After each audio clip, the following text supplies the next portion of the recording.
Hey, everybody, and welcome back to Crossing Kin here in the Crossing Kin garage. I'm Kristen. Anyway, I'm Randy, and we want to welcome you to Spooky our month. spooky month. Spooky month. Wow. Our friend has joined us once again for this. We hope that you loved our recasted of Arsenic and Old Lace. Either. And what we might be winding up having do is a tradition here at Crossing Kin, just like Star Wars month in May. Maybe we go with Spooky month in October. I think we have pretty well Spooky decided month. that. Yeah. Make sure that you check out our videos from last year. I believe it was a top 10 spooky songs, as Right. well as our Disney villain countdown. Yeah. Today, we are recasting a wonderful but often overlooked film, Clue.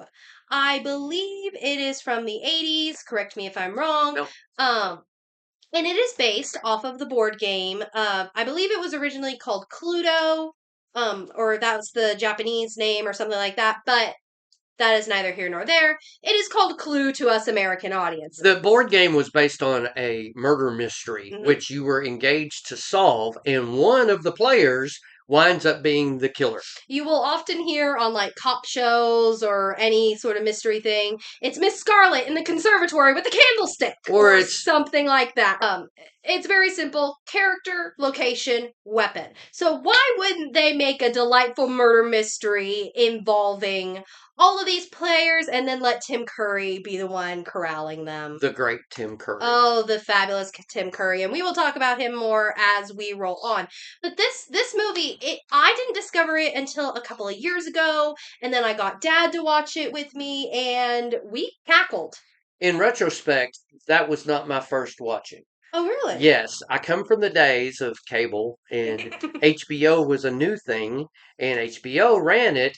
And I watched it in our TV room in college. That's when I had a TV in my room, but not everybody did. But I watched it in our TV room with several friends of mine, and we thoroughly enjoyed it. And I didn't even remember that until we were getting part of the way through the film, and you just start seeing all of these iconic actors from the 80s. Kristen said it. It's an incredible cast of people that, if you're my age, you absolutely know who these cats are. If you're my age, you probably know them from stuff you watched when you were a kid with your folks, or in some cases, you might know their voices. Voiceover work. Several of them went on to do Especially that. for Tim Curry. Right. But one little bit of trivia I'm going to give you before we dive into our recast it. If you watch the movie and you notice all the actors bumping into each other as they're trying to get past one another, that is not them doing bad blocking. That's a reference to the game because apparently the pieces aren't allowed to pass each other. Mm. So every time the actors had to move around each other or try to pass one another, they just kind of collided That's or interesting. squeezed or bumped or did something like that because it's a reference to the game because the pieces can't pass one another. So I've never played the game. Have you? I have tried and we couldn't figure it out. Yeah, it's a It's a game thinker. that requires, I've played a version of it, but I've never played the classic. Gotcha. So yeah, if you guys want to kind of very gently explain the rules of Clue to me, because I really don't know how it works. So please, okay. down in the comments, explain the rules of Clue to me so that I don't have to look at it. And maybe we'll understand film even better. Maybe. But we've got 8 characters to get through, and they are Wadsworth, Colonel Mustard, Professor Plum, Mr. Green, Mrs. Peacock, Mrs. White, Ms. Scarlet, and Yvette. So, shall we dive right in? And if this is your first time tuning in, what we do is we take a classic film, one that we do not wish to ever be remade. No, Hollywood would destroy this movie. This film was perfect in its original iteration, and the cover is never as good as the original. See Dad's conversation on covers. Conversation on covers. Somewhere up here. You like that plug? Hey, we're marketing geniuses here in the Crossing King Garage. But Clue is one of those films that really is a time capsule. Absolutely. It is a time capsule. It was made in the 80s, but it is like set in like 52. So if you watch this movie off our recommendation and you're like, why are they like this? It was made in the 80s and it's set in 52. All of the 80s films have a hint of why are you like this? They do. They have there's a head scratching property about them. All of the films, the comedies, the dramas. I mean, all of them. Why Just are you that, like this? you know. I try to think back to how we were in the '80s, and we were thoroughly entertained by this. And hmm, Why are you like this? why are we like this? But I guess we're okay because we made it this We far. made it. And Clue is still a good movie. Right. Just watch it in the context, made in the 80s, timeline set in the 50s. Okay? Let's all pretend we're grown-ups. All right, moving on. Let's start with the piece de resistance of this movie. Mr. Wadsworth, played by Tim Curry. Who has recently, in the last couple of years, suffered a A stroke. stroke and has been debilitated. But I read recently that he's returning to Mm-hmm. horror genre Of course. in a new film that's supposed to come out this fall. And he's continued to do voice work, even in spite of his stroke. I know he is confined to a wheelchair, or last I saw he was. But he has continued to do voice work. Kids my age know Tim Curry's voice very well, especially if you watched Pebble and the Penguin or Fern Gully or Home Alone 2. Home Alone 2. You know his face. He was the concierge in Home Alone 2. He was the voice of the villains in both Pebble and the Penguin and Fern Gully. Tim Curry has an unmistakable voice. So he also, since it's spooky month, I have to say it. Let me do it. People my age will remember him from another spooky film that we Miniseries, will. technically. No. Another spooky film called The Rocky Horror Picture Oh, Show. not where I was going. Not where you were going. And that is not one that we will be reviewing or Ever. commenting ever further No. on here in Crossing Kin. We're a family channel. I was going to say. We can't recommend that film to you. You view it at your own discretion. I was going to say, since it's spooky month, and again, this is not a recommendation from Crossing Kin ever. This is a miniseries written by Stephen King. He originated Pennywise the Clown. Yes. Yes. He originated that freaking clown that haunts everybody's nightmares. 2 videos in a row we've mentioned clowns. And we're sorry for all of you who have choleraphobia. We're just But anyway, Wadsworth. He is the butler. I mean, this film is set in a classy mansion. Of course there's a butler. And let's remember one thing. This thing is played so tongue in cheek. You know, the old classic stereotype is the butler did it. And we're going to say this now. We're going to try our best not to spoil this for things. You. But this is a film that has 3 endings. When it was released at theaters, every theater had a different ending. Yeah. So, I mean, so people would be talking about it and they're like, what? And so they'd go to another theater and they'd get a different ending. There is an ending that is considered the true ending. I'm not going to tell you which one it is. There are 3 endings. My DVD copy has all 3. I don't know if the streaming copy would do that. The streaming copy that I watched did. Okay, cool. When I first watched it on Prime, it had all 3 endings. That's the only reason I knew it had 3 endings. Go watch the film.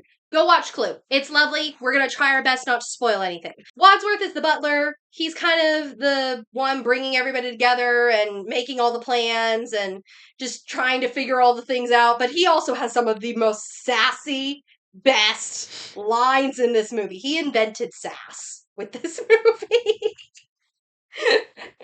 But I mean, that's just Tim Curry, isn't it? He's a great facilitator, and I suspect with Tim Curry's range and ability to improvise, it would very, very, I bet very well improvisation have been happens so much crazy. in this film. Yeah. All right.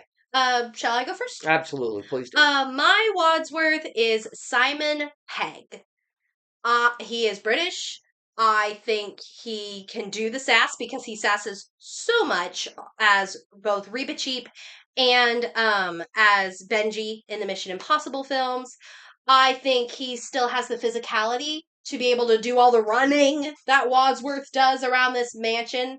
I think he is still in a healthy enough position to do all this running around this mansion. And I think he would be able to pull off the annoyed sass, but also the devilish grins and some of the more straight lines that Wadsworth as a character. Some of his role in Star Trek too. Also, the new Star Trek. I always forget that he's new Montgomery Scott. Yes, the new Chris Pine series. The Kelvin timeline. The Kelvin timeline. He does a very good, some of those snarky lines in that and everything. That is good. However, However, I have cast the very sophisticated, stick up their hiney Brit that is the titular perfect cast for Wadsworth.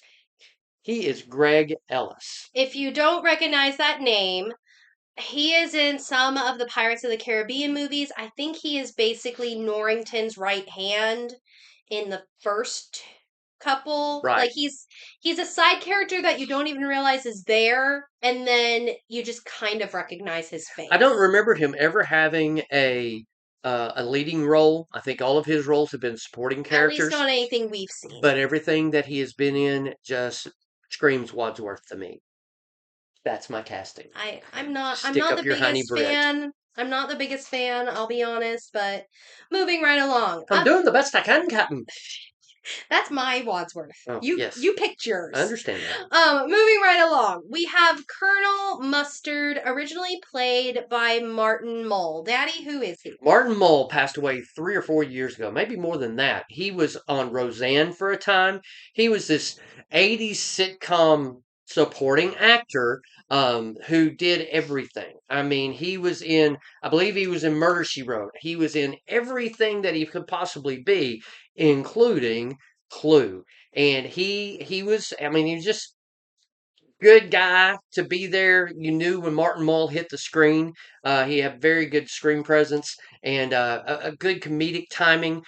Most of the time, played a straight guy. It's very, very few times that he was the actual funny ha ha guy. And he still kind of plays that in this. Right. He is a little bit the butt of the joke a lot. A lot. He's on the receiving end of a lot of Wadsworth sass. Right. He really, really is. But he tends to be the more intellectual as you go through. Well, the more solid. There you go. Solid. Okay. He doesn't get as manic as the rest of the cast. Right. His temperament, but he's a colonel. That's He's true. a military man. Military guy. So, his temperament's pretty even. We can chalk that up to his military service. So who you got?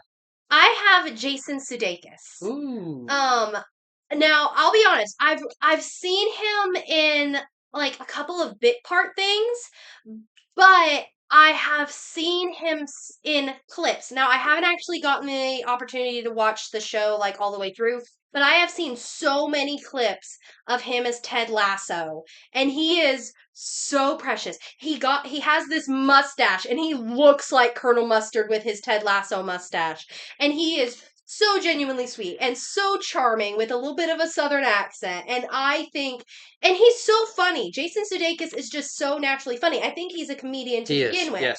So I think he would be able to take this role and just go with it, and it would be fantastic. I'm not going to tear up my list yet. I'm not going to tear up my list. I like that. I like it better than mine. Cute. Although I love this actor. My Colonel Mustard is Josh Lucas. He can pull off the military guy. He is straight-laced enough in everything that we've seen him in, and he seems to be just that calming spirit. But don't count him short. He is very funny. Sweet Home Alabama. Sweet Home Alabama is fantastic. He was also in the television version of The Firm from the John Grisham movie. That's a little bit more dramatic. That is more dramatic, but there were some moments in it as well. But yeah, he'd have to. He needs to. I don't know what he looked like in a mustache. I don't think I want to know what he looked like in a mustache. Just next. Personally. All right. Up next, we have Professor Plum, originally played by Christopher Lloyd, Doc Brown himself. Christopher Lloyd is such an incredibly versatile actor. If you've never gone and watched Taxi, it is this all-star cast of 80s characters, but go and watch it for Christopher Lloyd when he hits the screen. Of course, he is Dr. Brown.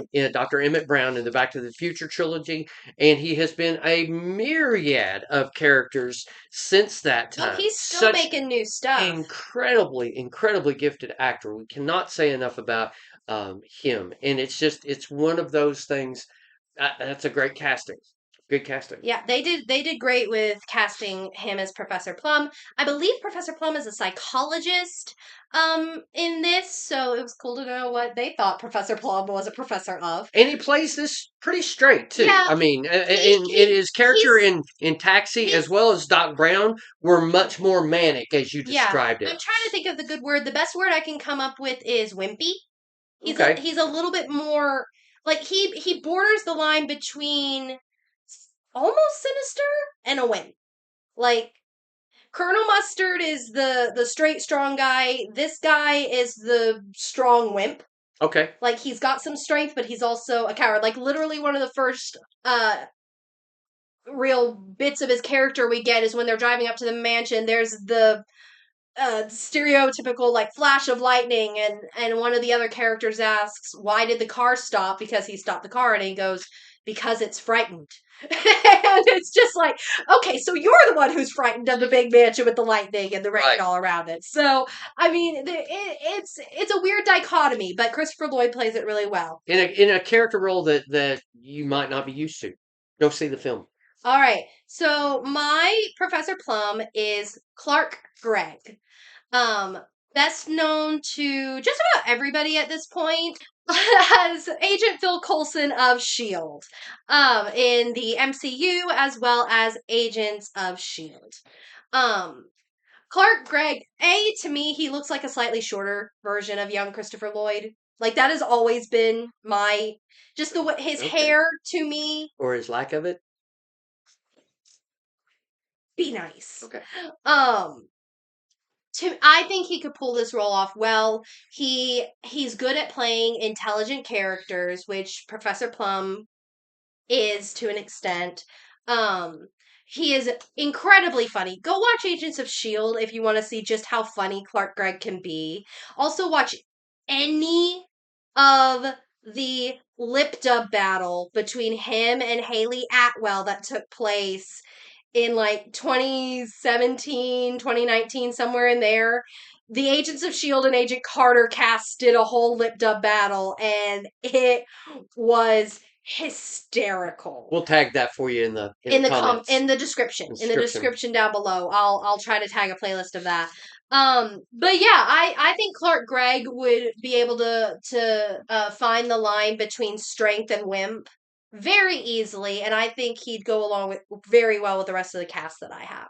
So, to find a clue, you need a vision. That's terrible. Thought you might like it. It's terrible. My Professor Plum is Paul Bettany. You get it now? Yes. Terrible Yes. joke. Anyway, Dad jokes, dad courtesy of jokes. Crossing Camp. Thank you. Don't forget to tip your waitresses.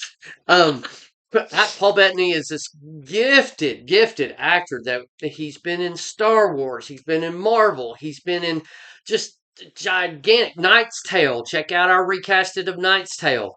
It's one of those. He's one of those actors that you could put in just about any role and he would be successful He in. can definitely handle comedy due to WandaVision. Exactly. I think he would be just perfect in this role. He'd be good. Yeah. All right. Up next, we have Mr. Green, originally played by Michael McKean. Who is he? He is, I get this wrong every time. He's either Lenny or Squiggy from Laverne and Shirley. Okay. He was also in a band that had a film, and I just lost it. You'll think of it. I'll think of it. Gifted comedic actor. Very, very. I mean, he got typecast as Lenny or Squiggy, which I think he was Squiggy. On from Laverne and Shirley, and he couldn't find an acting gig for a little while, but then he landed in this, and it's very, very good. He's very, very good in this role. Mr. Green, I'll just be honest. Mr. Green is the coward that gets pushed around in this movie so much. Every time you turn around, someone is knocking him down, pushing him into a wall. And this is not a case of the pieces can't pass each other. This is a case of literally everybody is using him as the prop to beat around. He gets abused pretty heavily in the film. It's just so abused. And as tall as he is, it plays on the comedy. He's the tallest of the cast.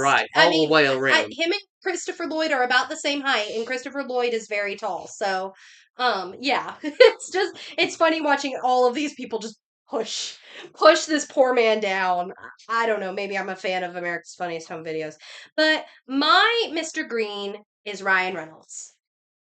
I think it would be hysterical to watch Ryan Reynolds play the character that spends most of the film freaking out and getting pushed about And then just, I think Ryan Reynolds would take this role and it would be so freaking funny watching, because you know he would be ad-libbing every chance he got. You know he would be playing into some of the characters' stereotypes as the film goes on. That is You very good. know he would just be, he would be the person that the director had to rein in because he would be improving so much, and half of his improvs would probably get taken for the film. Like, I think Ryan Reynolds would be so stinking good as Mr. Green. I think he is an excellent casting. However, I think he's a little too over the top for this role. Oh, there.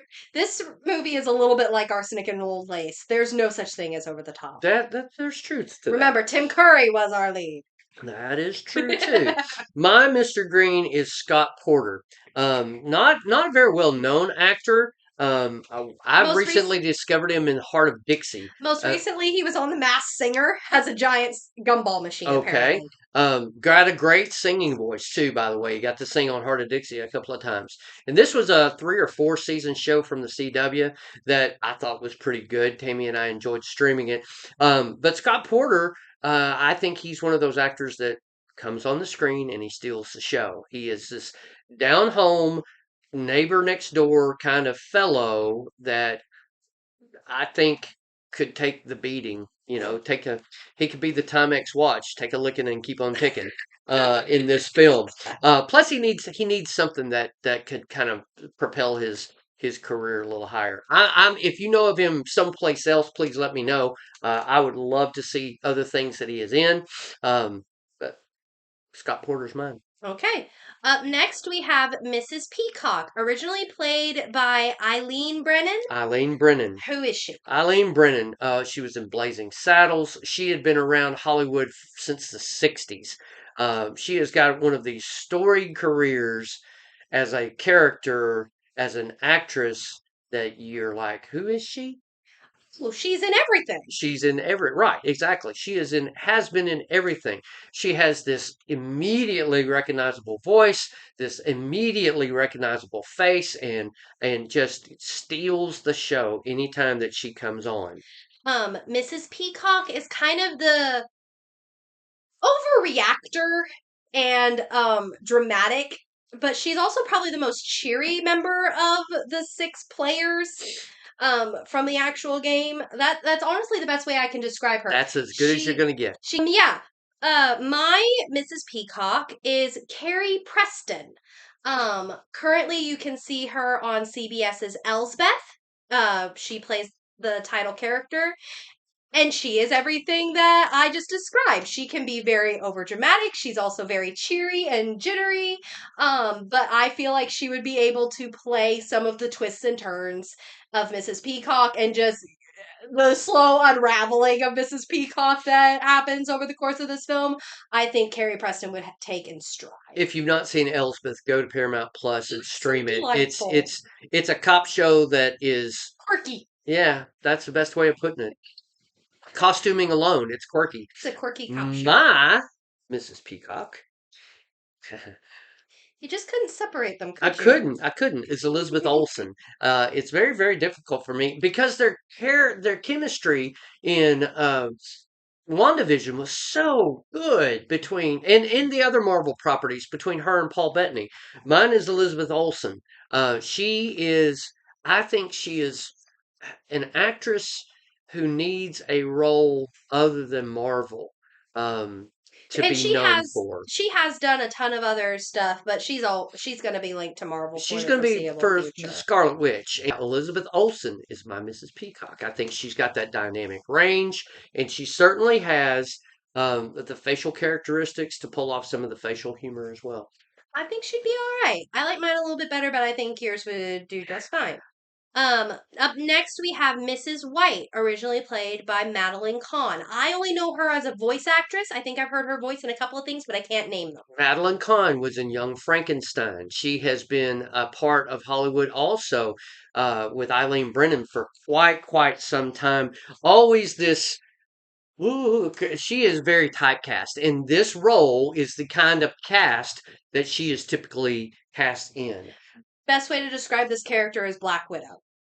and not the Marvel kind. Not the Marvel kind. No, I mean the stereotypical Huh. not femme fatale, but fatale femme, if you will. Madeline Kahn does a killer job. Oh my goodness, you can't help it I today, can't can help you? it today. No, You're just feeling your dad because I'm jokes excited today. about mine. Okay, do you want to go first No, then? you go first, and I wanna, Okay, let you experience the euphoria of how well I picked. I feel like you may win this one because mine is way outside of most people's ballparks, and it's honestly just because I want to see what this actress can do with a straight comedy and having to play this type of character because she is mostly known for playing happy characters, and I really want to see her take on this more dark and tragic character. I picked Mandy Moore. She has the dark hair that I think could look good in the Madeline Kahn look. Yeah, I knew you weren't going to like this. And I think she would be able to handle some of the definitely the more zany bits that Madeline had to do with Mrs. White. The iconic and now kind of memeable flames on the side of my face. Like I can see Mandy doing it. The only real problem I have is that I wouldn't be able to separate her voice because she's Rapunzel and I can see Rapunzel, and so I would be imagining Rapunzel saying these beautiful, hilarious lines, and that just don't match Rapunzel. Wasn't Mandy Moore in This Is Us as well? Yes, Yeah, yes, so and she's played a more dramatic she's role too. dramatic, but her character is still a very happy person. But she did have a bob in that show, so Mandy Moore does look good in a bob, which is the hairstyle. Yes, I Um, understand.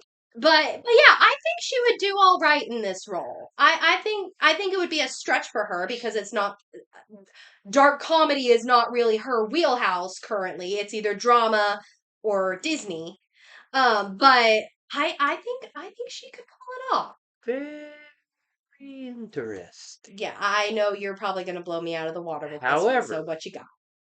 the original Wednesday, Oh right, I forgot this one. Christina Ricci, she would be the absolute perfect. Already the body shape, the hair, that just oh, I think she would be absolute perfect in Mrs. White. She can pull off, she's proven from the Addams Family films that she can pull off the dark comedy kind of situation that we're looking at and play it seriously. I just enough said. Christina Ricci. That's good. I like that one. Thank I you. like that quite a bit. Up next, the last of our pieces, but not the last of our cast, we have Miss Scarlet, who was originally played by Leslie Ann Warren. Dad, who is she? She's just another one of these actresses that did the rounds on everything. She was in film, she was in television, she was just a little bit of everywhere. And she just uh, gifted actress, just never had this breakout, incredible lead role. She was very much a supporting actress, gifted, absolutely beautiful. Um, but she was everywhere in the 80s. She is absolutely stunning in this film as Absolutely, yeah. Miss Scarlet. And as Dad said, if Miss White is the fatale femme, Miss Scarlet is the femme fatale.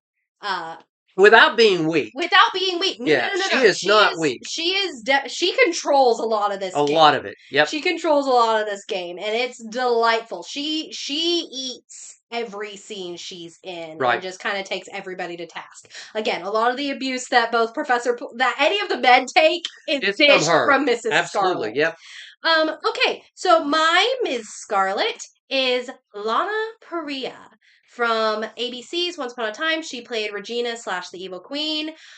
Let's be honest, she has the best lines in the Once Upon a Time TV show. They are dripping with sass, they are dripping with snark, and she knows how to control a game. That's true. She is gorgeous, so she would be perfect in this role. I think she would own. I think Lana would steal this show if I she was agree. cast as a That's a very, as very Miss good. Scarlet. Very good casting. I Yep. do, however, have to make Well, mention of mine. you No, I think yours is better in this instance. really. I have Christina Hendricks. Mhm. Um, red hair already. Mhm. And certainly is very beautiful. Mhm. vivacious enough to carry off the role. I've not seen her in an incredible lot of things. She We was saw her in Firefly. and she was in Mad Men, if I remember I correctly. think you're correct, but we never watched Mad We Men. haven't seen it, so but that's where she got her a lot of her props from was Hmm. Mad Men. Yeah, Uh, we know her from Firefly. She was in like 2 episodes of that. and I confess, I'm picking her body style, hair color, just bits and pieces that I've seen in other small things. She would probably do I think she well. would be fine, but I like Lana better. You're Yeah. welcome. I like that actress All though. right. And last but not least, we have Yvette, the French maid, originally played by Colleen Camp. Colleen Camp was another one of these actresses in the 80s who got cast for her. Let's call it what it is, and this is going to sound sexist, but she was cast because she was a blonde bombshell. That is the reason she was cast in this role. Is She's a her? very lovely woman. She's a very lovely, pretty look at woman. But I have picked Florence Pugh. Um, Best known to us for her role as Yelena in Black Widow and soon to be in the Thunderbolts. She was also in the Hawkeye TV show as Yelena Belova. I think that's her last Yes. name. I might be wrong. She was also Amy? No. She was one of the sisters in Little Women as well. I have seen many interviews with her and she's delightful in them. She has a great comedic timing and she's blonde and she's beautiful, so she would be able to pull off this role very, very well. If you're looking for window dressing, she satisfies that. Be Checks the nice. box.